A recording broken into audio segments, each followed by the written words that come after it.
We're not going to talk about the fact that in 2026, people are acting like saying stealing is wrong is a controversial opinion.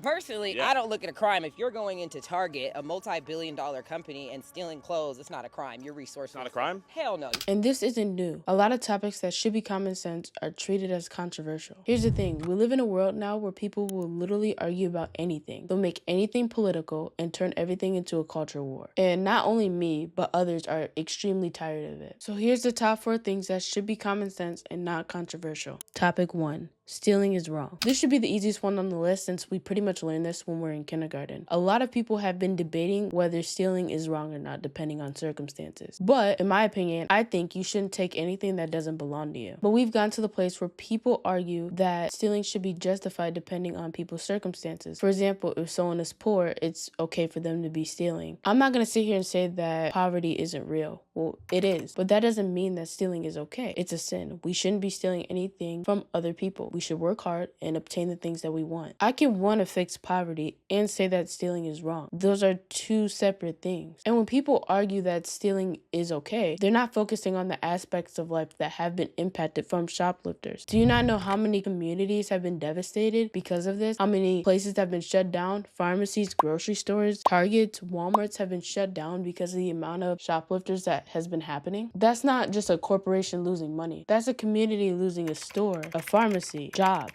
But nobody wants to talk about that part. When you steal, it doesn't just impact you, it impacts a lot of other people. I've seen this a lot in Black communities because again, like there's a lot of stealing that happens in those communities, and it's sad to see all these stores shutting down because this does not just impact the company, it has a larger impact on everyone else who lives in that community. So yeah, stealing is wrong and that should be common sense. Topic 2. Trans women should not be competing against biological women in sports. Now this is not me hating on trans people. I honestly don't have a problem with you being trans because I mean that's like not that big of a deal. But here's what's happening. The Supreme Court has reviewed a case. It's called Little versus Hecox. And the question on the table is whether banning trans women in sports, not just trans women, but transgender athletes in sports, is justified or constitutional. And how is that even a question? We know that there are biological differences between men and women, and this is very harmful, especially for actual women. Because when you are someone who claims to be a woman, you're a trans woman, and you want to compete in sports against a biological woman, you have an advantage over them. The International Olympic Committee already banned trans athletes from competing in sports, not because they have a problem with trans people, but because it's not fair.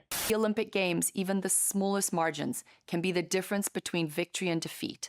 So it's absolutely clear that it would not be fair for biological males to compete in the female category. And it should be common sense to know that biological males do have an advantage over women when it comes to physical aspects. They have better lung capacity, bone density, they're taller on average, they're stronger on average. And this is not, nothing crazy. This is proven by data. This is proven by scientific studies that has shown that men are significantly stronger than women. And the funniest part is the loudest people who keep defending trans women aren't even in the position to defend them. Like, it's just random people. Like, they're not focusing on the women who have been competing against trans women in the sports and their views on this. Like, for example, Riley Gaines, who has talked about this, competing against a trans athlete and how that has impacted her. Or would you clarify your ideas now about how you felt with this? Just as you said, I do believe it was an assault, and to sum it up in words here, of course, undressing next to a male who's also undressed, of course, it's awkward. It's embarrassing, it's uncomfortable. It's traumatic to me and my teammates to know just how easy it was for those people in power who created these policies to totally dismiss our rights to privacy without even a second thought, without even bare minimum forewarning us. But no one wants to focus on their views, even though they have experienced it firsthand. They just want to speak on behalf of their opinion when their opinion doesn't matter when it comes to this topic. I'm not going to say that trans people don't deserve respect. They do, they're still people. But women's sports exist for a reason, because there are biological differences between men and women. If not, why even make a separate category? Why not just combine everyone into one sports league? Instead of calling it women's sports, let's just call it sports. Let's just all play basketball together. Let's all play football together. Because there's clearly no biological differences. And this is not me being controversial. This should just be common sense. It's just about being fair. Number 3, we need universal health care. So recently, Mexico just announced that they will be giving their citizens universal health care. And do you know what a bunch of Americans said about this? They were actually upset about this. Upset about the fact that Mexico is helping their people. Bro, what are we doing? There are people dying because they can't afford insulin, which is a medication that has existed for over hundreds of years. And this is causing people to ration medicine because they can't afford to pay for it. People are skipping doctor's visits and hoping for the best. And people want to say that it is being socialist if we want to have universal health care. And according to that logic, do you know what else will be socialism? The fire department, public schools, the highway you drive on, Medicare,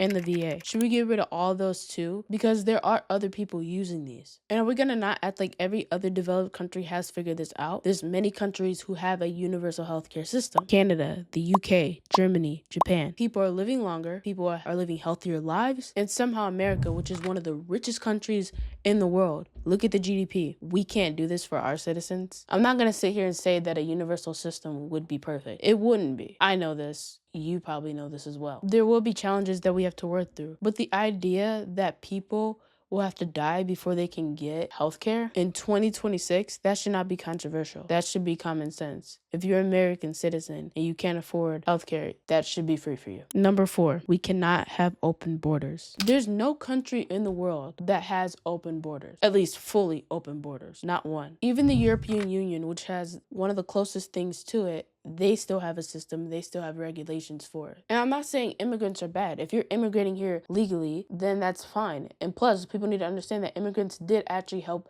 build this country. Immigrants are what this country is. Like, if you know anything about American history, people came here to America and they made it the country that it is today. So that's definitely not the argument that I'm making. The argument that I'm making is you cannot fully run a country if you do not know who's coming in. You cannot manage your healthcare, your housing, your schools, your resources if you have no system. And that's not being racist. That's simple logic. And are we not even going to talk about the fact that the people who struggle most from a broken system with open borders are legal immigrants, the ones who did it the correct way, who waited years, who paid fees just to come to America. They get hurt the most if there's no enforcement because they spent years trying to come here just for us to have open borders. Now anyone can come here. The main conversation should be about fixing the system, making the process for coming here easier for people. So people who are fleeing violence, seeking asylum, and trying to come here to build a better life can do so, not open the borders and figure it out later. I'm not anti-immigrants. I'm pro-legal immigration. And I also believe that having common sense knows that we need a system instead of just opening the borders. So that's the 4. Stealing is wrong. Trans women shouldn't compete in women's sports. We need universal health care, and we cannot have open borders. None of these should be controversial in 2026. And yet, here we are in 2026 still arguing about all of these. So if you made it to the end of the video, I know what type of person you are. Someone who speaks their mind and actually thinks for yourself. So comment below which opinion you agreed with the most, which one you also disagreed with as well, because I care about hearing all of your opinions. Subscribe to me if you like my content, and I'll see you in the next video.